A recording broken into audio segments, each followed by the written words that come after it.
My name is John Arthur Martinez. I'm from Marble Falls, Texas, in the beautiful Texas Hill Country, and you are in the music room. And I'm going to start off with a song I co-wrote with my buddy Mike Blakely.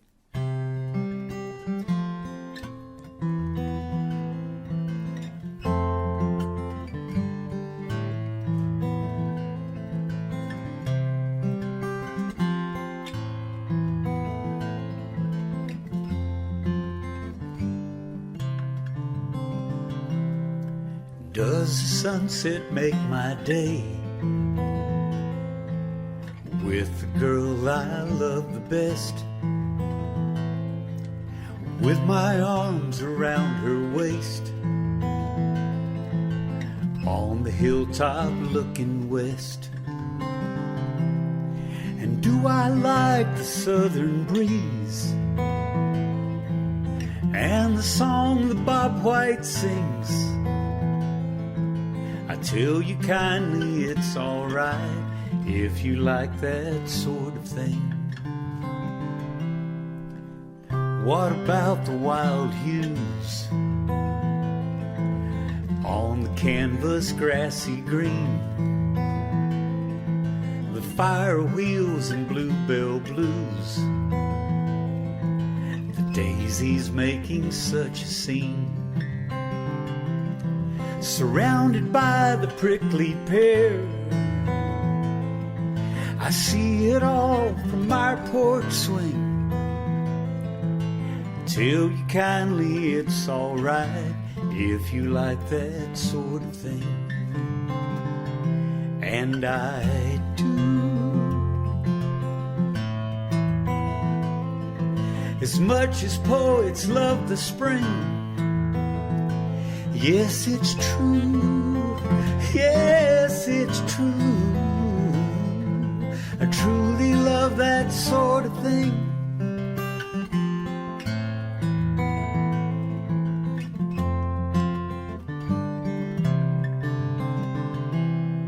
A cold one leaning on the plow underneath the Texas sun, sweat still dripping on the brow when the planting day's done. Seeds we sowed with our own hands, with the joy that farming brings. I tell you kindly it's alright if you like that sort of thing. And I do. As much as poets love the spring, yes, it's true. Yes, it's true. I truly love that sort of thing.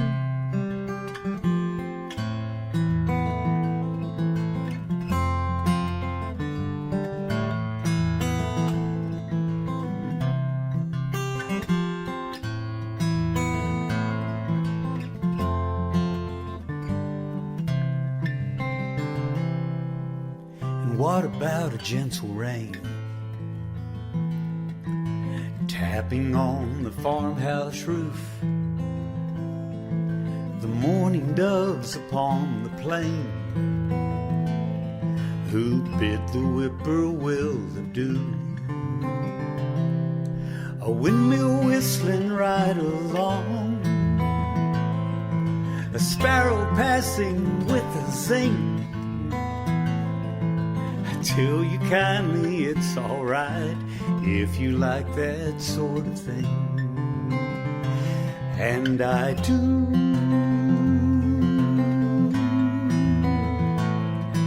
As much as poets love the spring, yes, it's true. Yes, it's true. I truly love that sort of thing. I truly love that sort of thing.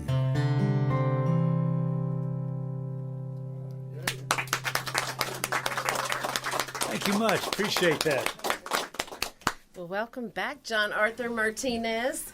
Last time you were in here with Mike Blakely, John Greenberg as the Outlaw Firm, and now we have you to our lonesome tonight, and it's wonderful to have you back.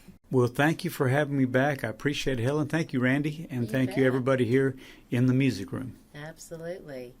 Now, this song, if you like that sort of thing that you just did, what got you and Mike going on this? Well, this was a springtime afternoon that turned into a long evening of fun and songwriting.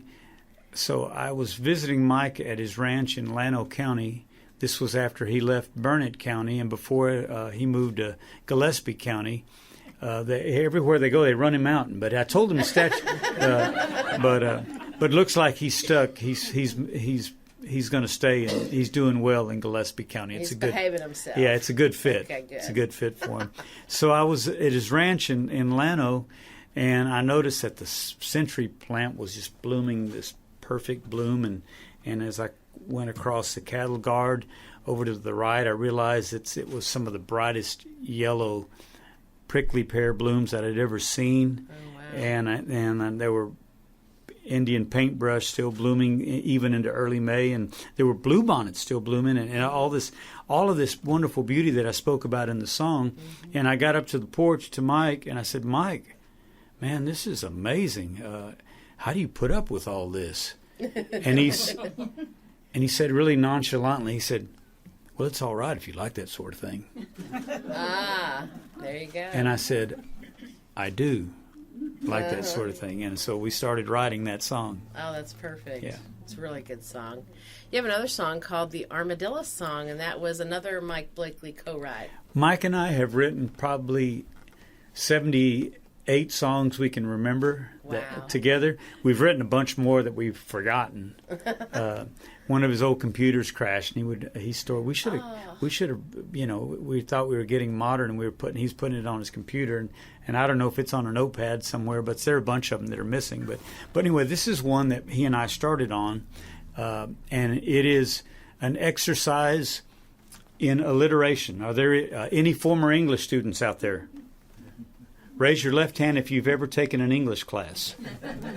Okay, I'm not going to embarrass you, but there was a segment in everybody's English class where they learned about the poetic devices: alliteration, consonants, assonance, rhythm, rhyme, meter, iambic, pentameter, etc., etc.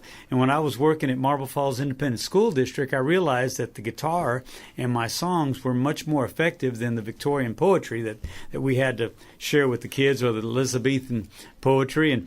And so I started bringing the guitar in, and this was one of those songs that I would use in the classroom because it has a bunch of examples of alliteration.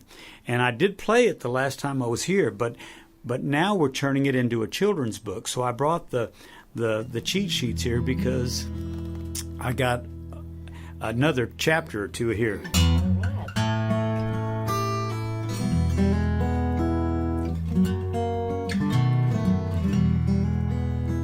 Well, there's a dark-headed farmer on a John Deere tractor in a field of corn, with a straw sombrero and a red bandana and a shirt that's worn.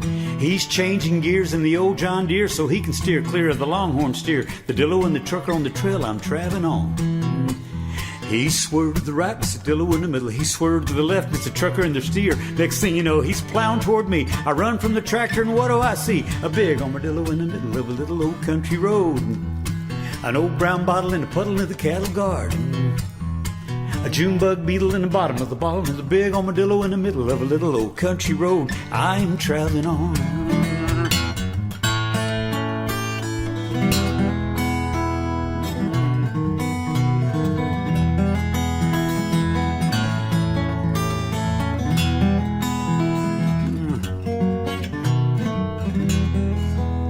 There's a big armadillo in the middle of a little old country road. An old brown bottle in the puddle of the cattle garden.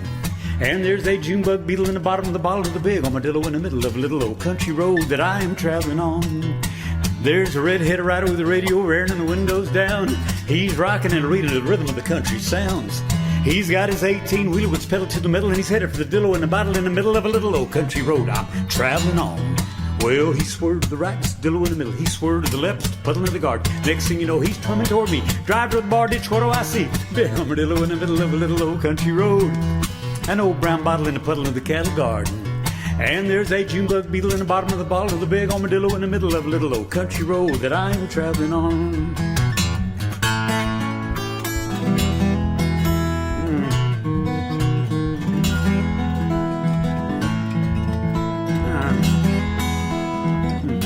Now that I've taught you the words, everybody sing along. Here we go. Big armadillo in the middle of a little old country road. An old brown bottle in the puddle of the cattle garden. And a June bug beetle bottom of the bottle of the big armadillo in the middle of a little old country road I am traveling on.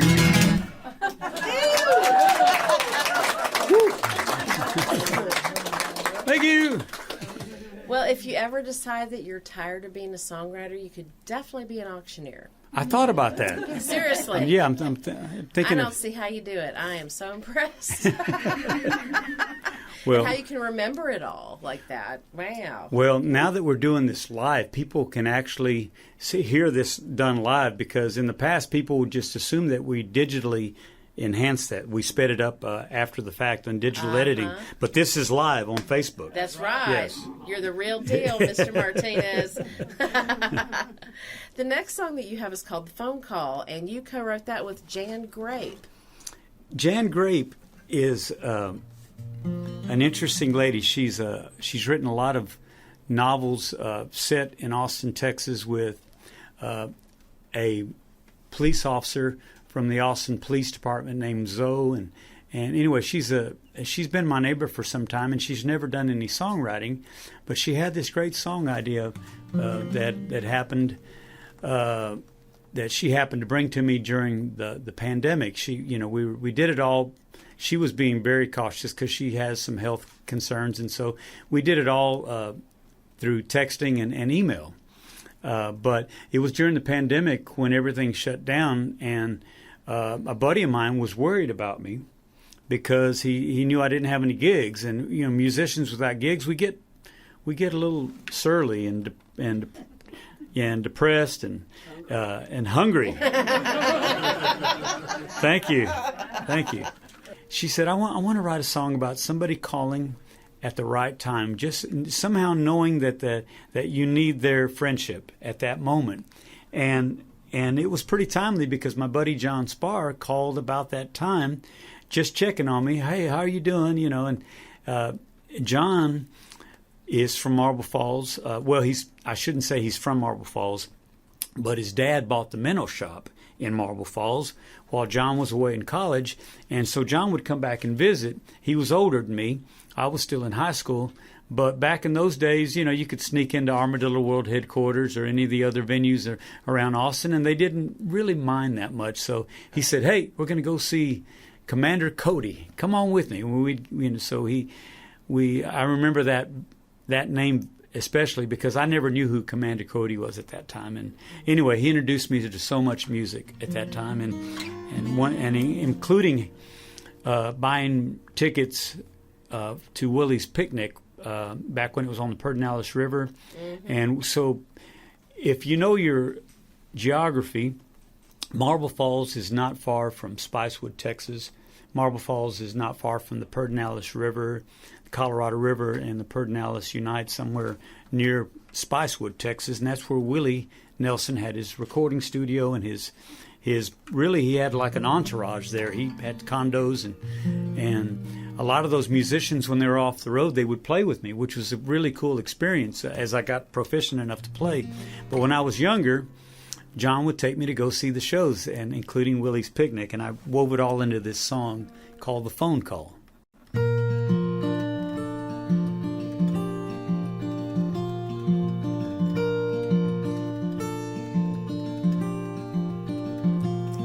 You freed me from the falling rain when you called me this early Monday morning.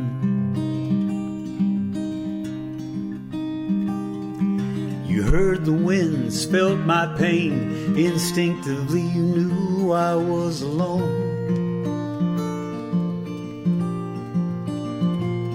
You brought a pair of shenanigans. We reminisced until the sun was shining.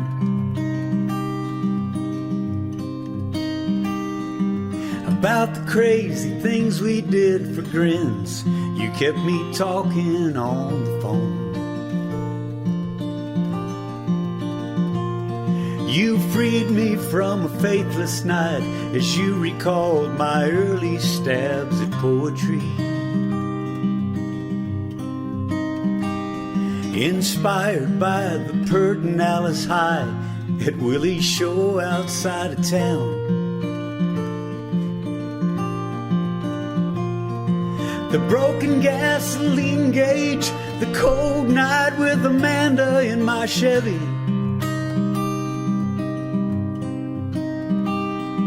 The day the Allman Brothers took the stage with Jerry Jeff at Maynard Downs.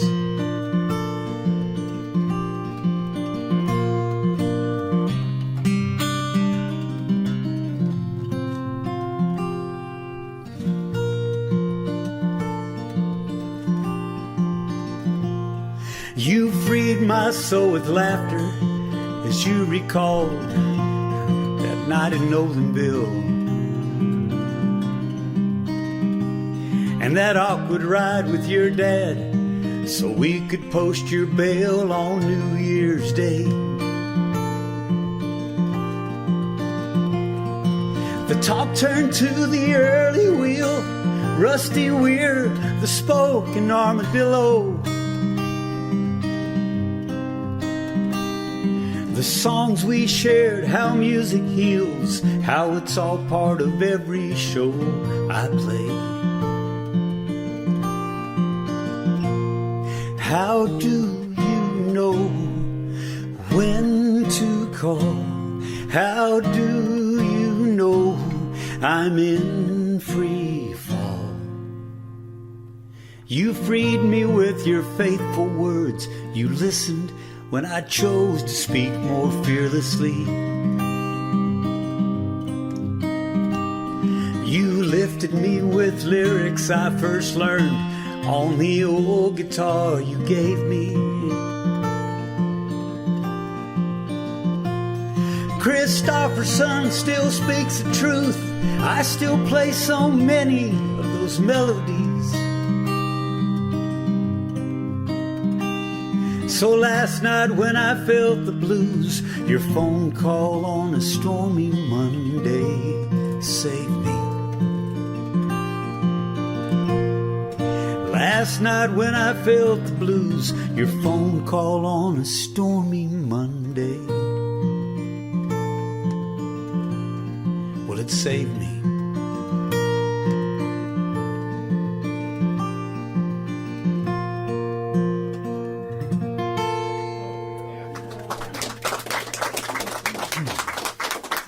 Thank you. Beautiful. Thank you. You have another song called The Man Who Holds the Bow, and that's another Mr. Mike Blakely co-write. Well, Mike and I would get together every Monday, and that's why we wrote so many songs. He would always put on a good pot of coffee, and he had his cabin back when he lived in Burnett County. The cabin was on an Indian mound near a spring, and it was just a really nice spiritual spot with big oak trees nearby and a tank nearby, and No ghosts? maybe we're on an Indian mound. There might have been some ghosts of the natives. Never know. They're probably there. There were sometimes we felt like we had some help writing the song. But this is one that we wrote for our grandfather at one of those Monday night sessions. This is one of the first songs that we had written together, where somebody would come up and say, "Hey, play that good song you all wrote." Yeah. So, yeah. And so, when people start requesting, we thought, wait a minute, we're on to something here. All right. This one's set in the farmlands of Cedar Creek, Texas. That's where my mother's folks were from. And Blakely, from his perspective, the farmlands of Horton County, with two of the most fertile areas, Cedar Creek and Horton. And it's every summer, every able-bodied young man would be sent to work on the farm, and across the highway was my great-grandfather's place, and it was a much larger ranch. They still did cotton. In fact, one year I think I made a silver dollar picking cotton there. Mostly they didn't pay you. You're part of the family. I mean, that's what you do. Yeah, it's what you do. But I remember that silver dollar and being so jealous of my Uncle Ricky. He was only a year older than me, but they didn't want to waste a grown man driving the tractor. So my Uncle Ricky at age 12 would drive the tractor so the grown men could get back there and do the work. And anyway, that's the setting for this song. And picture a cot right at the kitchen door, because there aren't enough beds. That's where I slept, an old army cot. And the first two people up would be Grandma and Grandpa. I'm not sure who was first. I really don't know who was first. Maybe together they would get up. They start the wood-burning stove, because that's where the coffee would be made. And that's where you could smell those freshly made tortillas on that wood-burning stove. Just you can picture that. That's where this song is set.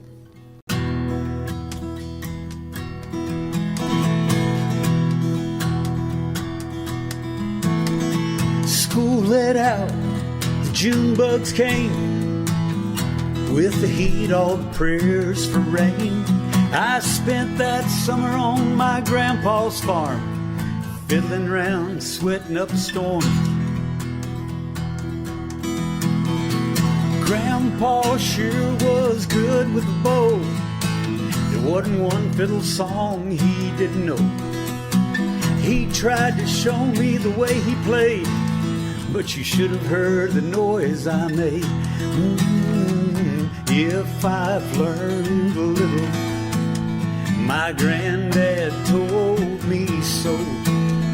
It ain't so much the fiddle, it's the man who holds the bow. The man who holds the bow.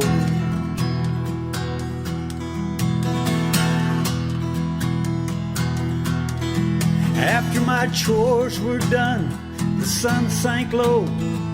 He tried to show me the Cotton Eye Joe. I played that fiddle till my fingers were sore, and in my dreams I played a little more. If I've learned a little, my granddad told me so. It ain't so much the fiddle, it's the man who holds the bow. The man who holds the bow.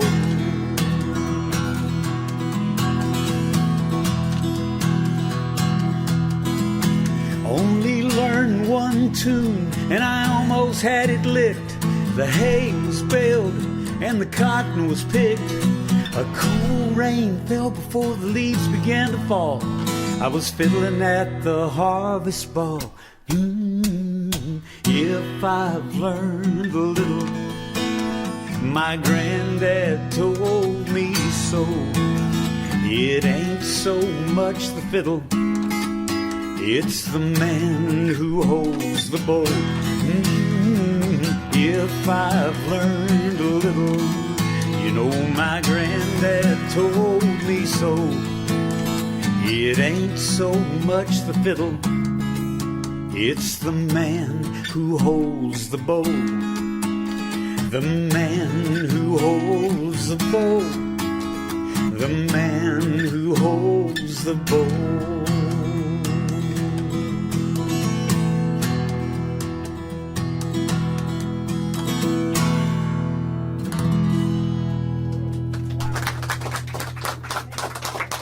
Thank you.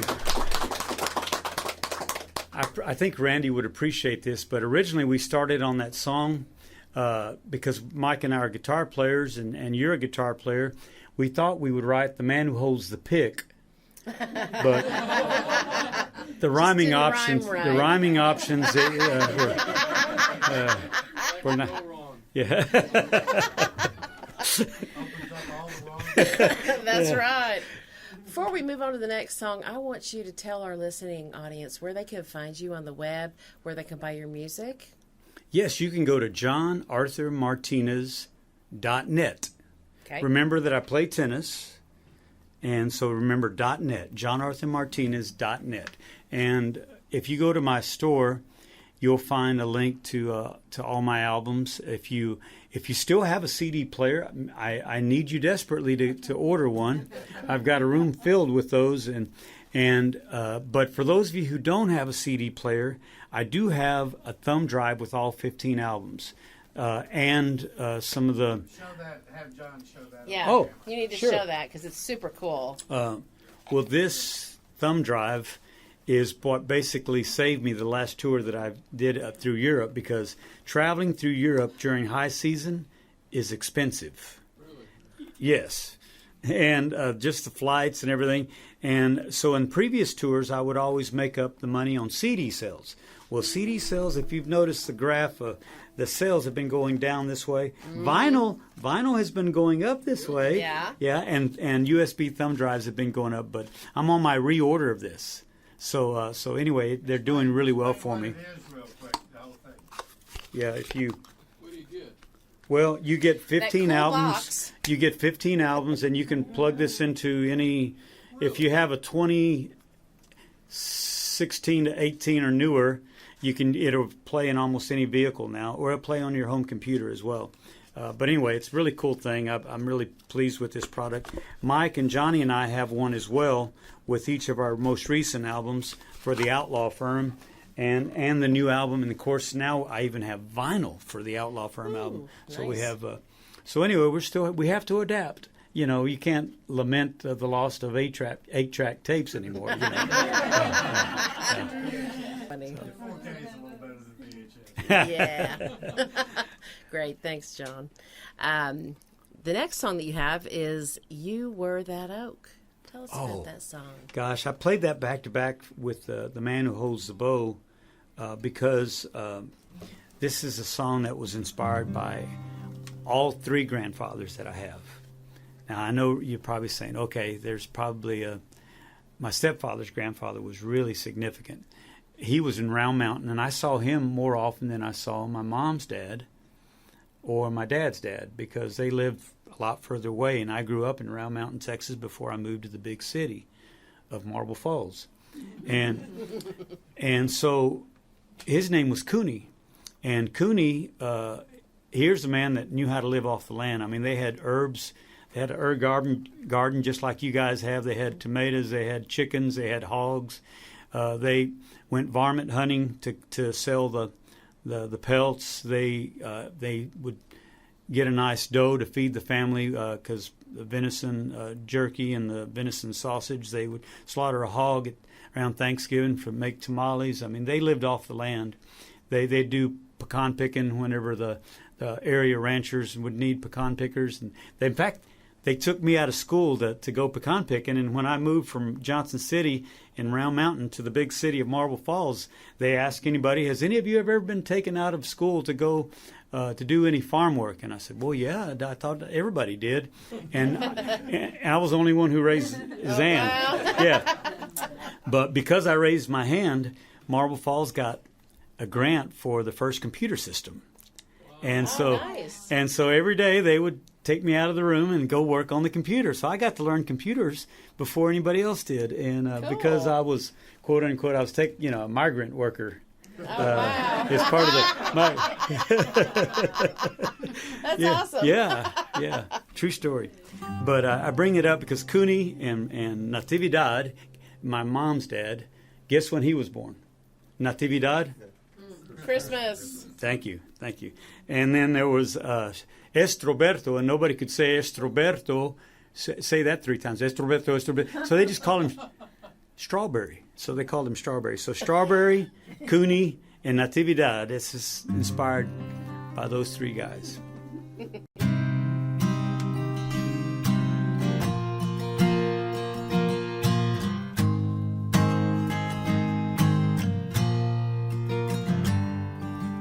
Live oak patio, red barn grew stronger through the drought. Roots so deep, branches reaching higher toward the clouds. I spent most every summer there when I was out of school. Beneath its shade I learned to love the strength I saw in you. You were that oak to me.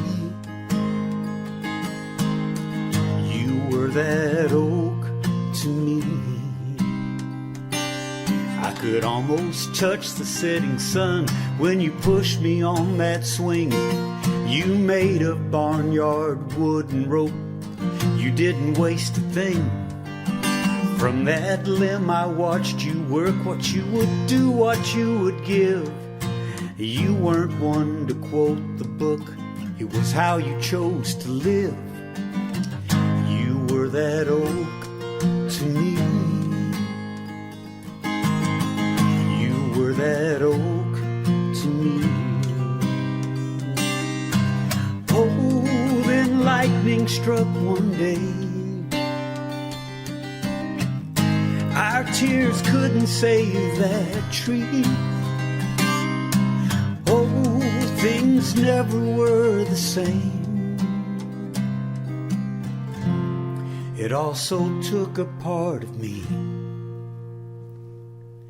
Today we're gathered dressed in black at the church where we would go. They asked me if I'd say some words about the man I'd known. I told them all about an oak just past the old red barn. How there's an empty space, an empty place inside my heart. You were that oak to me. You were that oak to me. You were that oak to me.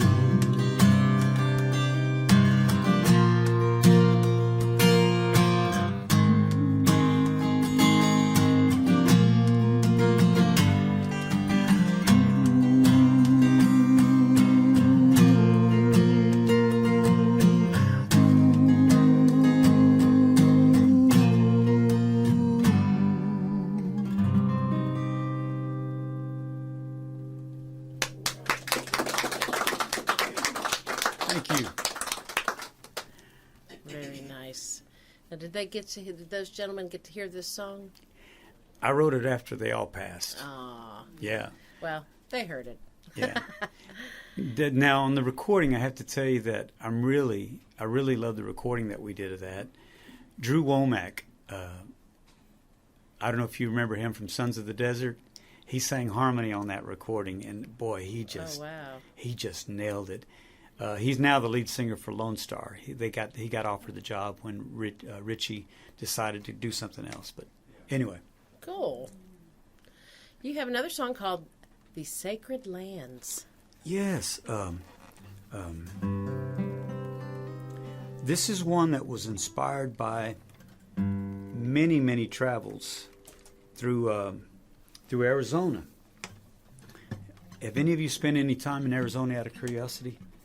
I mean, I remember the very first time, and I'm a man, I can't multitask very well, but I'm going to tune the guitar and tell you the story. But the first time I was 9 years old when I crossed over the state of Arizona.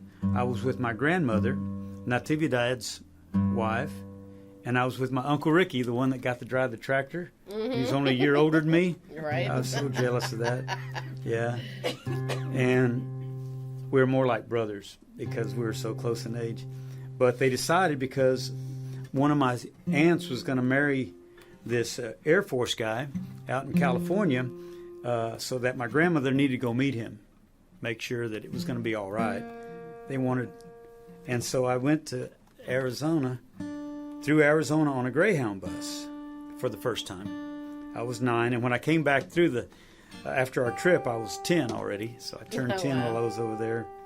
And I came back to go to graduate school in the 80s, and school was so easy, came so easy to me that I never had to put any effort into it to get B's. But you can't do graduate school that way. So I found myself just writing songs, staying up all night, and I remember getting together with the professor who was advising me, and he said, I think you're really leaning towards doing something else other than journalism. And I said, I think you're right, sir. And so anyway, that was my a great experience in Arizona, just getting to go to Mount Lemmon. I I rented from this lady named Helen that had a place at the foothills, and you could go up the mountain 30 minutes and you'd be in a different climate with pines. You'd go up an hour and you'd be in snow. Mm-hmm. And for a songwriter to go from desert to pine to snow, it was just great for the senses. And of course, staying out all night. You ever read Steppenwolf? I think I was a character in Steppenwolf, but for mad men only. But anyway, this was inspired by all those travels there. And then recently I got to play in Sedona. And I'm a freaky bird as far as musicians are concerned. I get up early, and the band was sleeping in the room, and I decided to take the trails up towards Cathedral Rock. It's a beautiful spot, and I realized that my footsteps and my breathing were the only things human that I could hear, and I thought about the people that came before me that walked those same trails, and I wrote this song.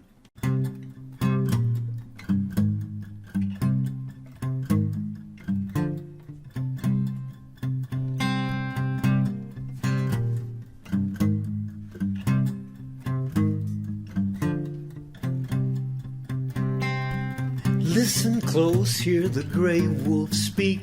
Tula luna llena, a tohono night. A cactus wren, a bee in her beak.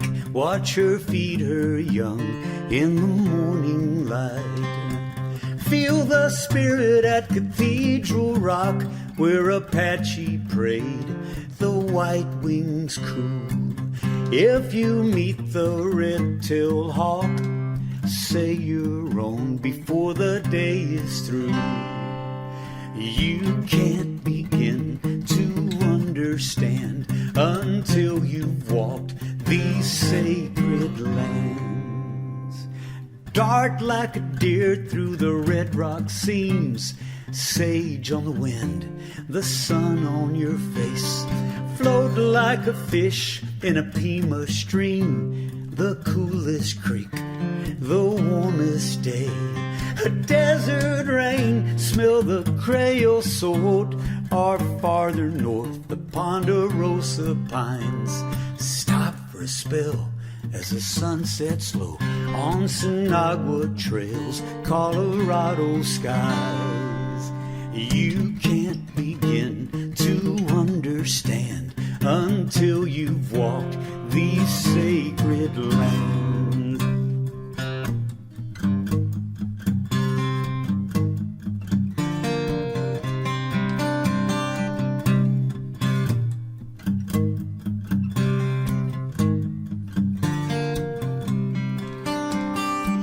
Hear the song the sparrow sings in harmony with the river notes.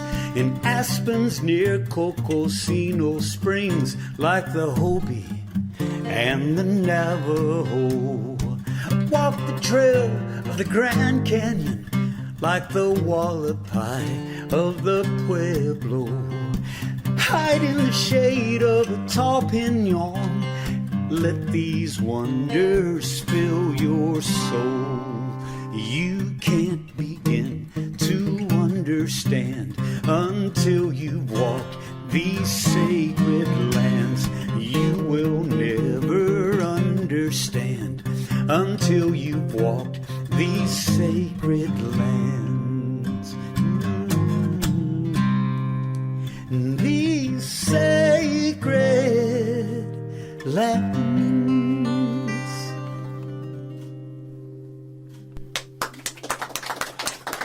Thank you. Thank y'all. That's one off my most recent solo album. All right. Yeah. Very cool. And let's see what. There's so many good songs here. Closer to My Dreams. Now, that was a co-write you did with Jan Landry, I believe. I did. I wrote this with Jan, and she had this story in her mind that I could relate to. And so we started writing a song about a musician chasing his or her dream. And she was from London, England, and I met her in I met her in Houston at a concert by Susan Gibson. Oh, wow. Yeah. But then she wound up moving to Marble Falls and wanted to know if I would be interested in writing songs with her. So Jan and I wrote this song, and she told me the story of her life, that as a teenage girl she had to tell her parents she was leaving this safe life as a Londoner to go travel across Europe with a rock and roll band as a bass player. Oh, as a wow. bass player. And so, in fact, she was one of the first Westerners to travel across the Soviet Union playing rock and roll, and across all over Europe as well. Oh, wow. And so anyway, that story, I thought, well, I'm going to adapt it to me being a Texas songwriter, and anyway, this is what we came up.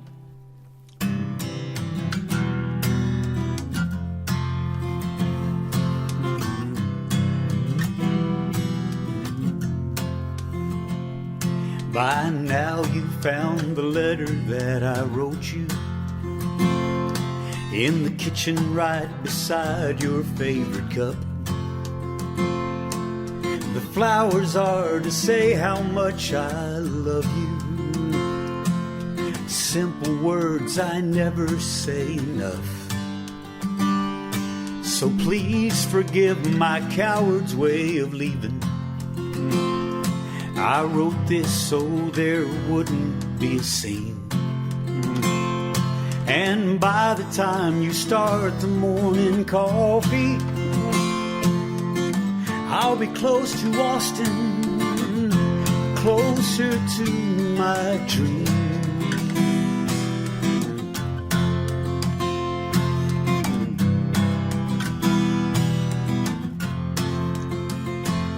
Last night I said goodbye to Aubriana. Little sister's tears were hard to take. We talked about what might have been in your life. I don't want to make the same mistakes. We'll be staying with the drummer's older brother. I know you know how much I love to pick and sing. I know it's not the road you saw me taking, but on the road to Austin, I'm closer to my dreams. There's no need to save me from what I'm meant to do, from what I'm meant to be.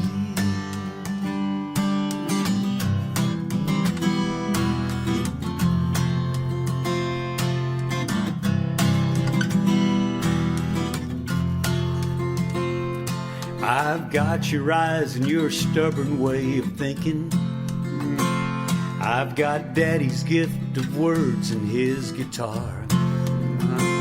Though I promise not to follow in his footsteps, my leaving wasn't meant to break your heart.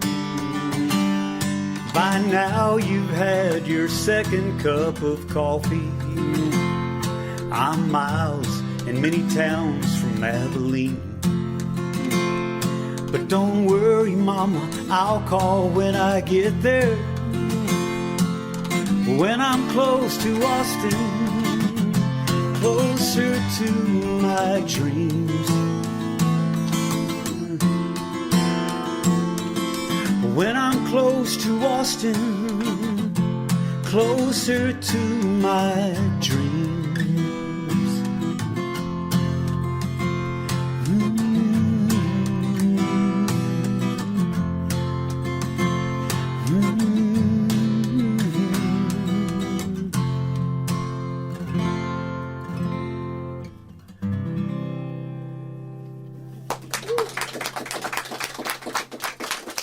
Thank you. I like that one. You have another song called It's What I Do. Oh, dadgummit, yeah. Yeah. I've been wanting to infuse that into the repertoire because it's one of my favorite songs that I wrote while I was touring Europe. I told you I had 15 albums, and I've done 14 tours of Europe. And it's been one of the ways I've been able to make a living. And they don't know that I'm not really that famous here. They don't, and they don't need to know. Hopefully they're sleeping right now, but no. But they know what they like over there, and they like things that are real. They'd rather hear Alison Krauss, for example, than Carrie Underwood. And I've done a show with Carrie Underwood at the Grand Ole Opry, and she's a real talent. So I'm not selling her short, but they'd rather hear like an Alison Krauss than a Carrie Underwood. They'd rather hear a Dwight Yoakam than they might want to hear a Rascal Flatts. You know, so they want things that are more raw and organic, and I'm definitely raw. You're doing well. So anyway, so one of the tours in Europe, our van broke down. We always call it the bus. Our Italian drummer that I would hire. All the other guys were from Texas, but I'd hire this Italian drummer with a van who spoke several languages. Pretty smart. Yeah. And anyway, his van broke down, and we were in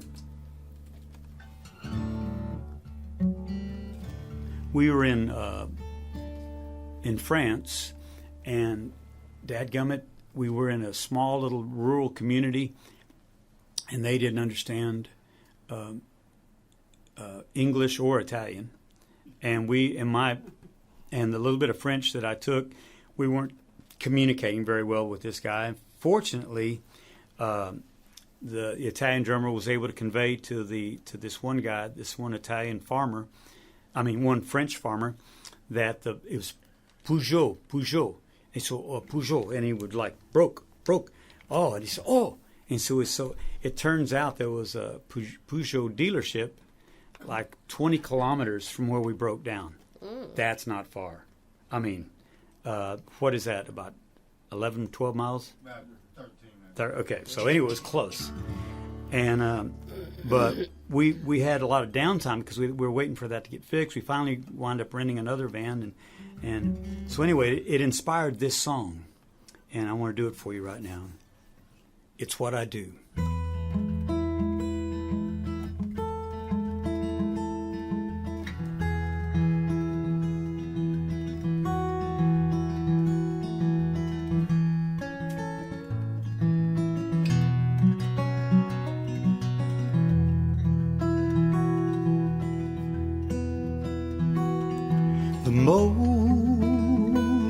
Motorways lead me from you to stages far away,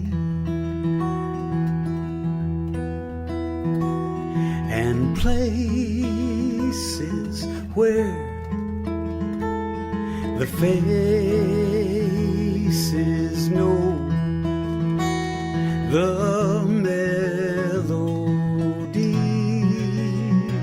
I play. They sing along with every line, but they don't really know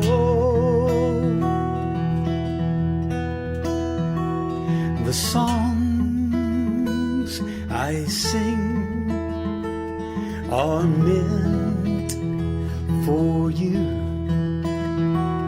No matter where I go, I write, I sing, I play my tunes. It's how I pay my dues.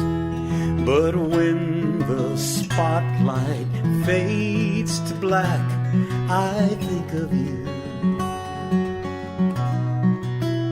It's what I do.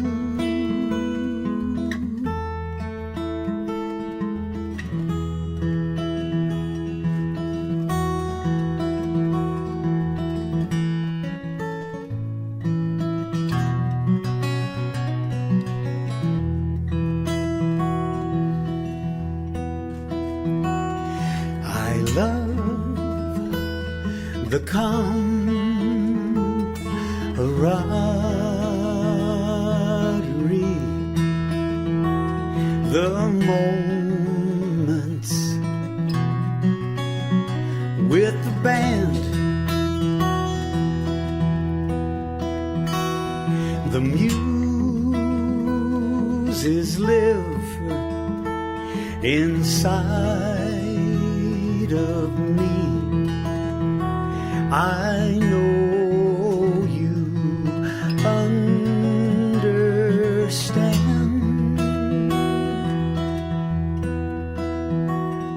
but Zurich feels so cold today.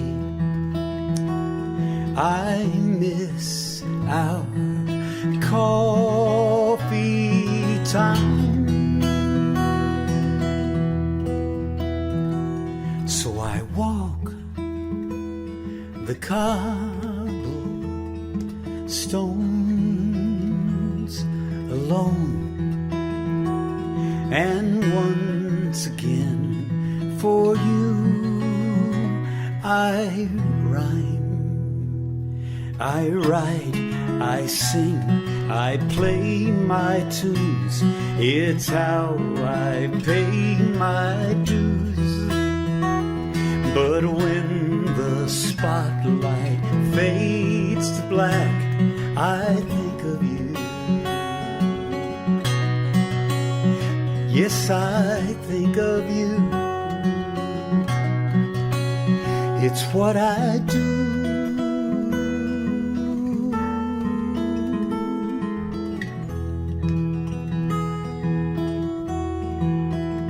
It's what I do.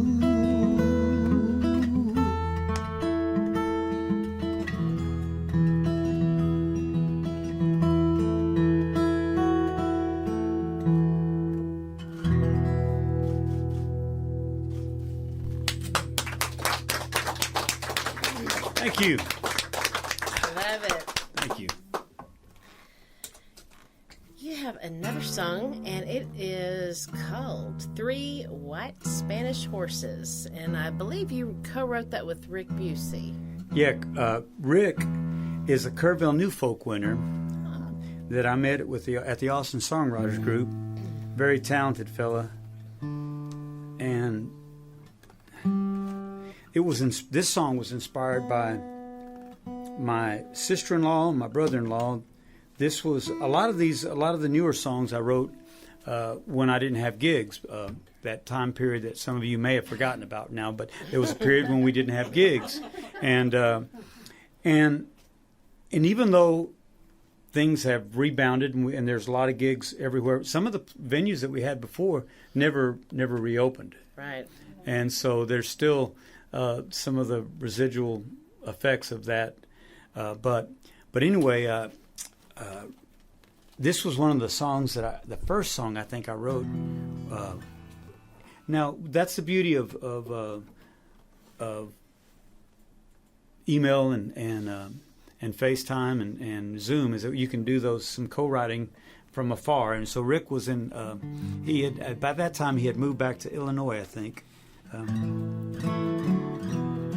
All right, and since we're recording this, and folks out there, I want you to know that we're recording this. I want to make sure that I'm singing all the right words that I wrote, and that's the beauty of technology, is that you can do that now.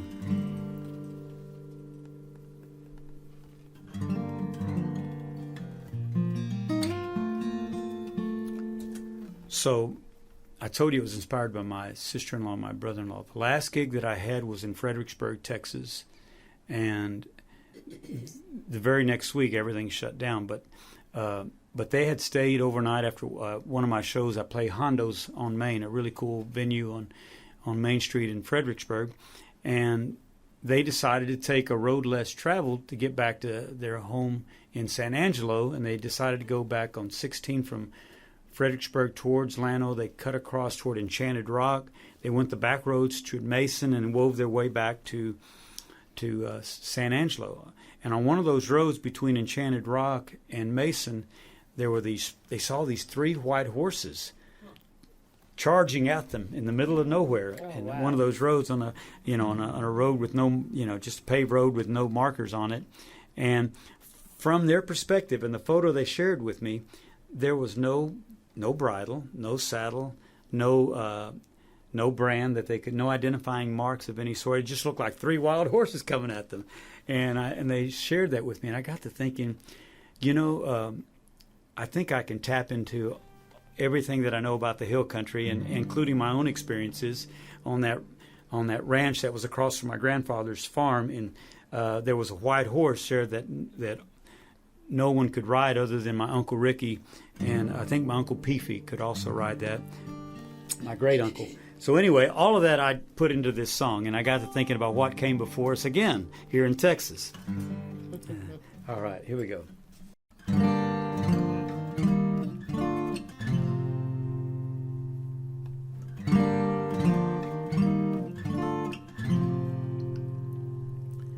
I took a route less traveled by a rolling ranch and road. There were no 18-wheelers, there were no heavy loads, where I waved to a weathered man in a worn-out step-side truck. It made me smile when he waved back on the freeways, no such luck. We drove through miles of cotton fields, white clouds in the sky, so the white streaks in the distance barely caught my eye. I pulled onto the shoulder as the ghosts moved into focus. Was it my imagination? 3 cotton-colored horses, 3 white Spanish horses across Comanche lands. 3 white Spanish horses, untamed with no man's brand. No bridle and no saddle, running straight for me. 3 white Spanish horses, wild and free. This vision led me to a time, no cattle guards and fences, to a land not yet named Texas. When they first came with the horses, I could picture open spaces and Comanche riding bareback on the horses they had captured, herds of bison still intact. It took me to the cotton field I worked by Grandpa's side, and it led me to that white horse only he could ride. Then I saw the weathered man again. He drove with more conviction. He pulled the 2-horse trailer. I soon understood his mission. 3 white Spanish horses across Comanche lands. 3 white Spanish horses, untamed with no man's brand. No bridle and no saddle, they were running straight for me. 3 white Spanish horses, wild and free.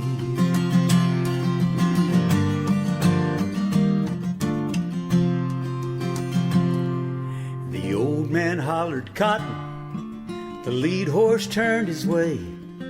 The younger horses followed into the open gate. They traveled at a horse's trot. Cotton followed still unsaddled as they headed for his homestead in this land of horse and cattle.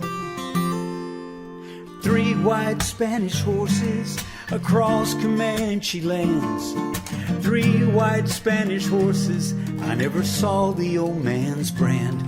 No bridle and no saddle, they were running straight for me. 3 white Spanish horses, wild and free. 3 white Spanish horses, wild and free. 3 white Spanish horses, wild and free.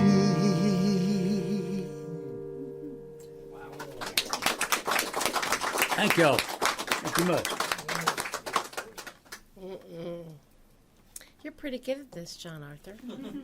I got a bunch of songs.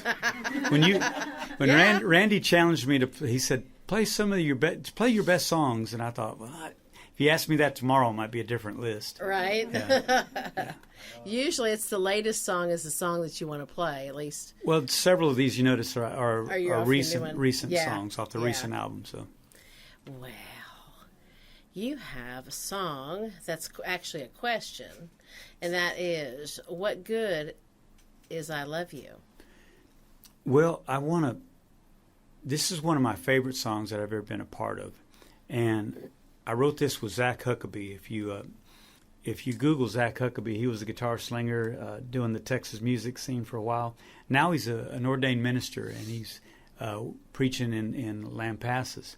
But when Zach came to me at my double-wide trailer in Burnett County, he had this strange idea that, and I thought, okay, how do I tactfully express to Zach that maybe I'm not connecting with this idea? He was really emphatic that this was this idea that he wanted to write. He said, what good is a cigarette if it ain't never been smoked?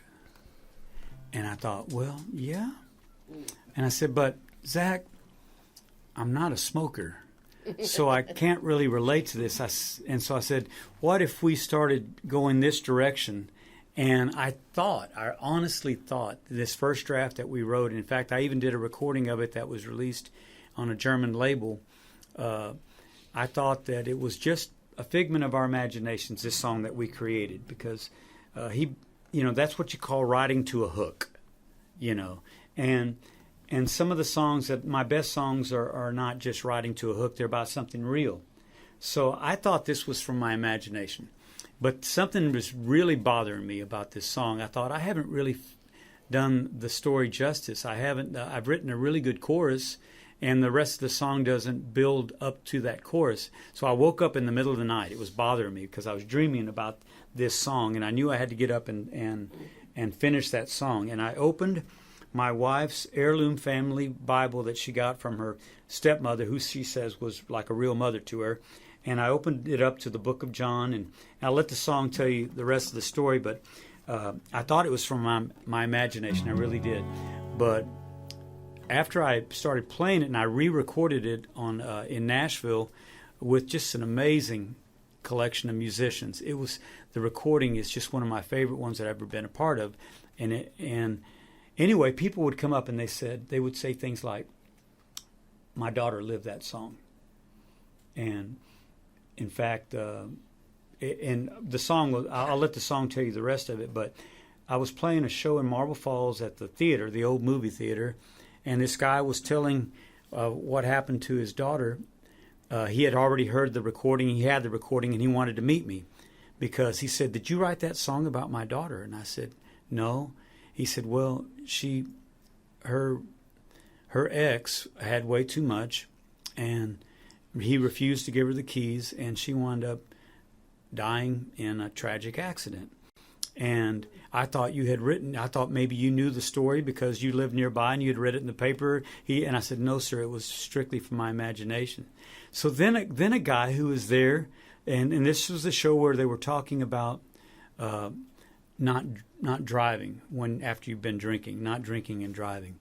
And so this other guy comes up and he says, sir, was this at such and such location near Round Rock or Cedar Park? And the guy said, yes, it was. And he said, I was the first guy on the scene there.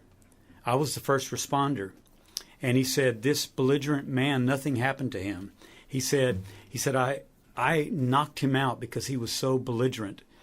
And so then the dad found a little solace in knowing that had happened. He said, I never knew that. I never knew that. So this song that was awakened in me in the middle of the night, and the final verse given to us by my wife's heirloom Bible, it goes like this. It's a song I co-wrote with Zach Huckabee.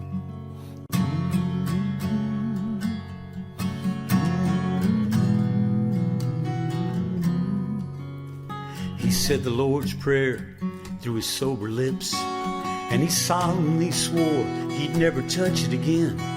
On the Bible that he kept right next to his bed with her picture in the pages he seldom read. He turned to the gospel according to John, and he soon realized what's done is done. The whiskey won't bring back the woman he loved, and the bottle don't know when enough is enough. What good is the anger if it ain't worth the fight? What good is the sunset if you can't see the light? What good is the Bible if it ain't never been read? What good is I love you if it ain't never been said? He poured his last bottle down the hotel drain, caught a stranger's reflection in the window pane. Who have I become? He said from his knees. A million empty glasses won't erase her memory. What good is the anger if it ain't worth the fight? What good is the sunset if you can't see the light? What good is the Bible if it ain't never been read? What good is I love you if it ain't never been said?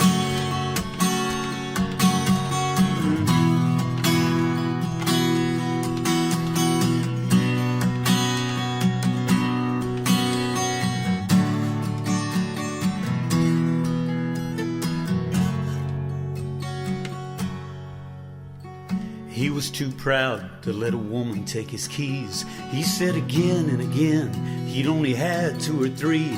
She even tried in vain to force him from him, but it was a fight she wouldn't win.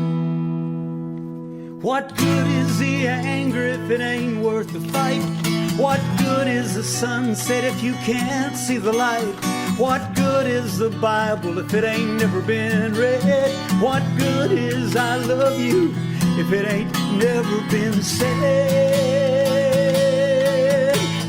What good is the sunset if you can't see the light? What good is the Bible if it ain't never been read? What good is I love you if it ain't never been said?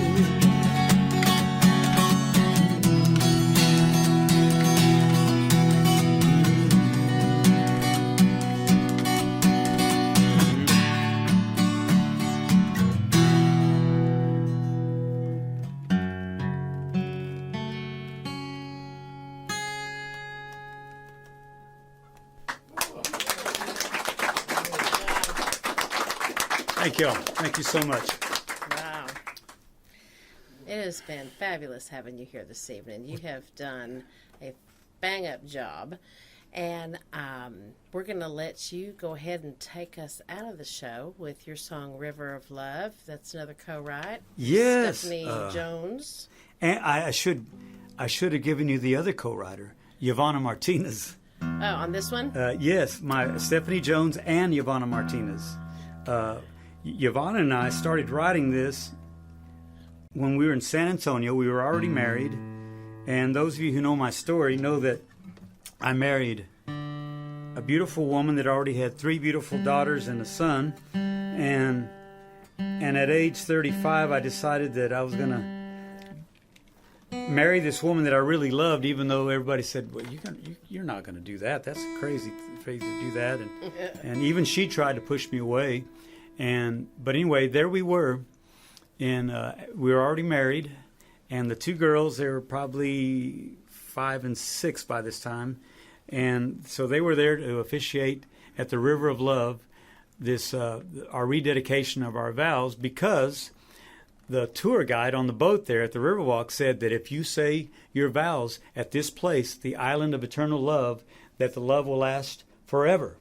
So we said, well, let's just do it again right here. And so we rededicated our vows right there at the island of eternal love on the Riverwalk, and then we were going on our honeymoon, and I met with Stephanie Urbina Jones.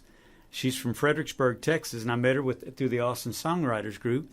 But there in Nashville, she said, well, while you're here, you want to work on any songs? I said, well, Yvonne and I started this song already, And I think it's a good song, and I'm glad that we did this, because this song that I wrote on my anniversary with Stephanie Urbina Jones helping me finish this, it wound up being the song that's led me to all these tours of Europe. Oh, wow. And there's a little lick there, and the guitar player is not here, Chris Reeves, who always does use European tours. But when they hear the first notes of the lick, and it's very simple, it's all in a C chord.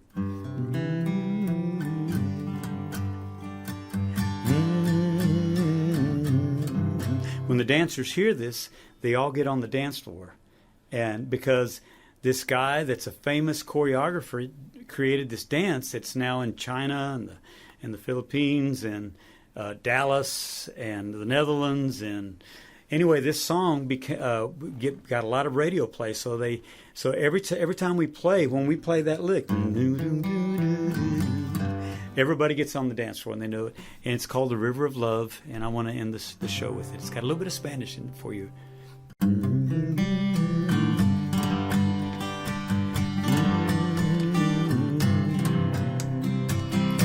On a moonlit night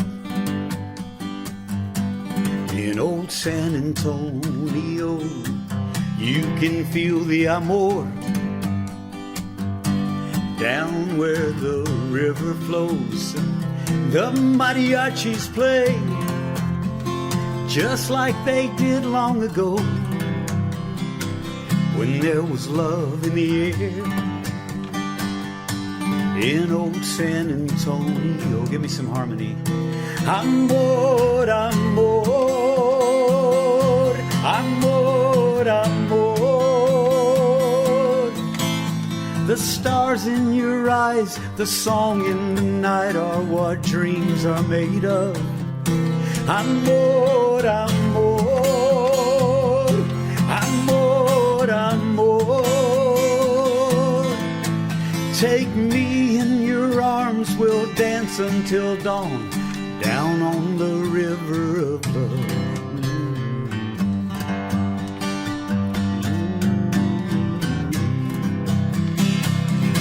Cada noche feliz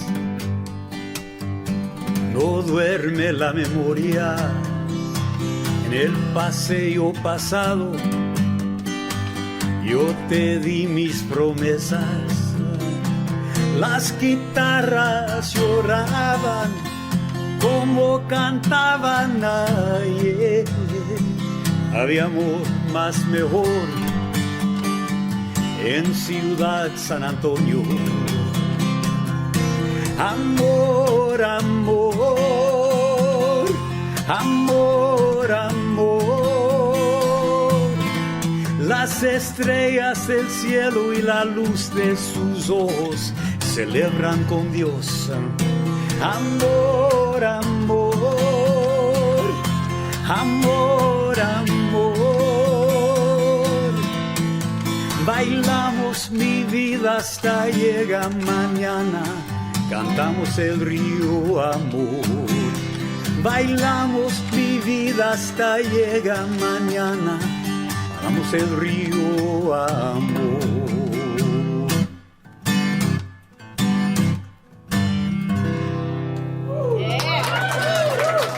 Muchas gracias a todos mis amigos. Thank you kindly. Thank you. What a fitting way to end the evening. That was great. Again, thank you so much for being here. It's just been an honor and a pleasure having you back in. No, thank you and Randy for the venue, for we were talking about Shake Russell saying that you got to do venues like this because these are the venues that allow you to share your soul with people. That's right. And I mean, I do a lot of shows where people come up and they say, "Hey, you got to do your rendition of Hotel California," and we do a crazy live band version of songs like that, but not like the Eagles. We do it our own way. Right. The Eagles do it up here, where on a dark desert highway. Yeah. And I said, I'm not really a Don Henley kind of singer, so I did it my own way in D minor, and it becomes more like the Gypsy Kings or something kind of version. Yeah, you make it your own. But so my point is that I love it whenever I don't have to do Other people's other stuff. people's songs, and I get to share my own songs. And this venue is exactly that. So thank y'all so much. Appreciate all y'all. You Thank bet. Yes, I wanted to thank our wonderful studio audience tonight for being here. Also want to thank you people out there in Facebook land for tuning in and listening to us and supporting what we do. I want to thank Randy for being back there, being our engineer tonight, and Bruce Davis and Barbara Moore and Jean Moore, our photographers. They're going to probably come out with some great pictures, I imagine. Want to thank them for being here too. Everybody keep on tuning in, and our next radio show will be on Tuesday, April the 2nd with Gold Pine. So tune in then and keep tuning in. Thank you. Cool. You are in the music room.